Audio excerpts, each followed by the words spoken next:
In 1907, his father wanted him to emigrate to the United States, but could not raise the money for the journey. On March 25, 1915, he was wounded in the back, just below his left arm by a Circassian cavalry lance, and captured during a Russian attack near Bukovina. Tito's partisans succeeded in liberating territory. It is said that Tito ordered his forces to assist escaping Jews, and that more than 2,000 Jews fought for Tito's partisans.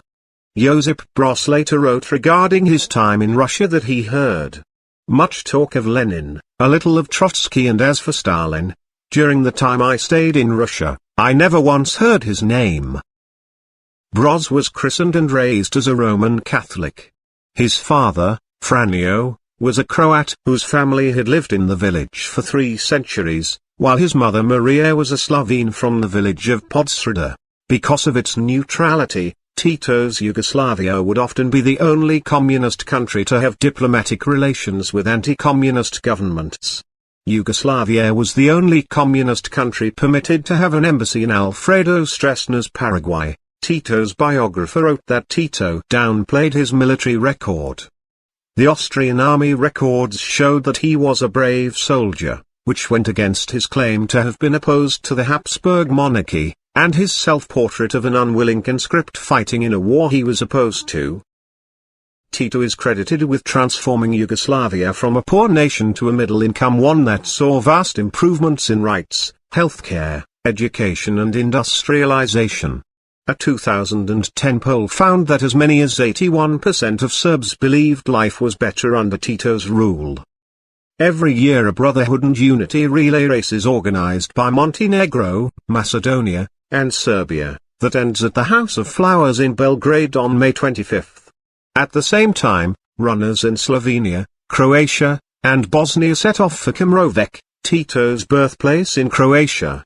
On the 12th of September 1944, King Peter II called on Yugoslavs to come together under Tito's leadership and stated that those who did not were traitors. At this point, Tito was recognized by all Allied powers as the Prime Minister of Yugoslavia, in addition to Commander-in-Chief of the Yugoslav forces. His father Franjo Broz had inherited a 10-acre estate and a good house, but he couldn't make a success of farming. Josip spent the majority of his early childhood years living with his maternal grandparents at Podsreda. When he returned to Kumrovec to begin school, he spoke better Slovenian than Croatian.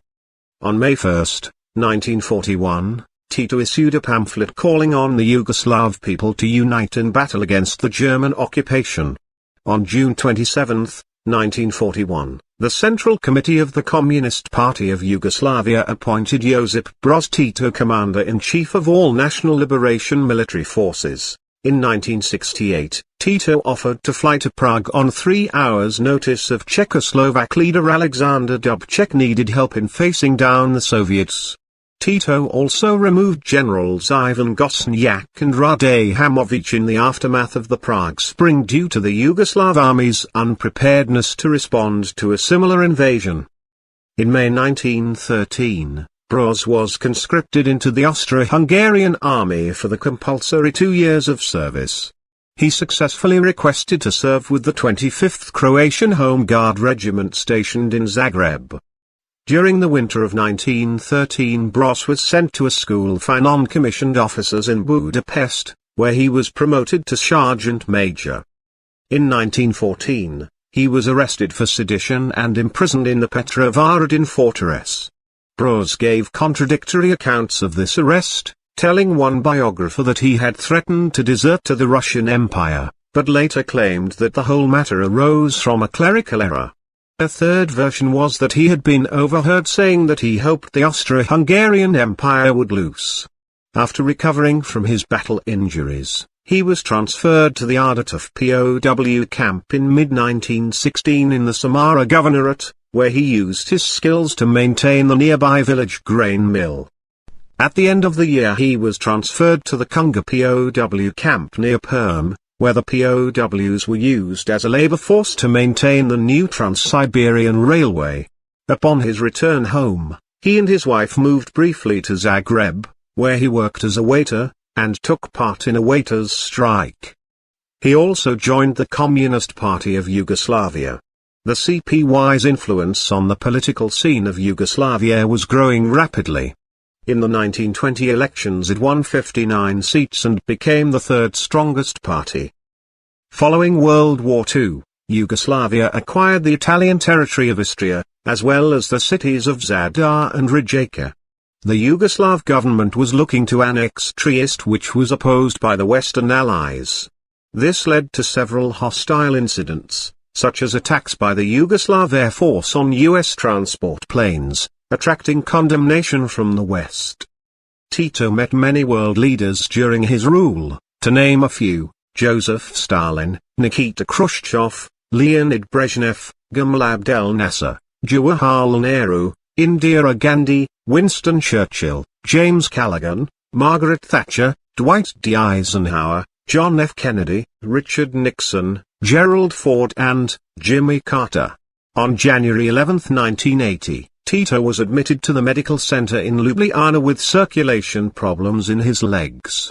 Tito's refusal to allow doctors to amputate his left leg likely played a part in his death from a gangrene-induced infection. He reportedly threatened to commit suicide if his leg was amputated, and his pistol was hidden in case he carried out his threat. Less than a month after Broz arrived in Petrograd, the infamous July Days demonstrations broke out, and Broz joined in, coming under fire from government troops. He tried to flee to Finland to make his way to the United States, but was stopped at the border. He was arrested along with other suspected Bolsheviks during the crackdown by Alexander Kerensky's provisional government. An invasion of Yugoslavia was planned to be carried out in 1949 through the combined forces of Hungary, Romania, Bulgaria and Albania, followed by the removal of Tito and his government. On June 28 the same year, the other member countries of the Cominform expelled Yugoslavia, stating, "Nationalist elements that have managed in the course of the past 5 or 6 months to reach a dominant position in the leadership of the Communist Party of Yugoslavia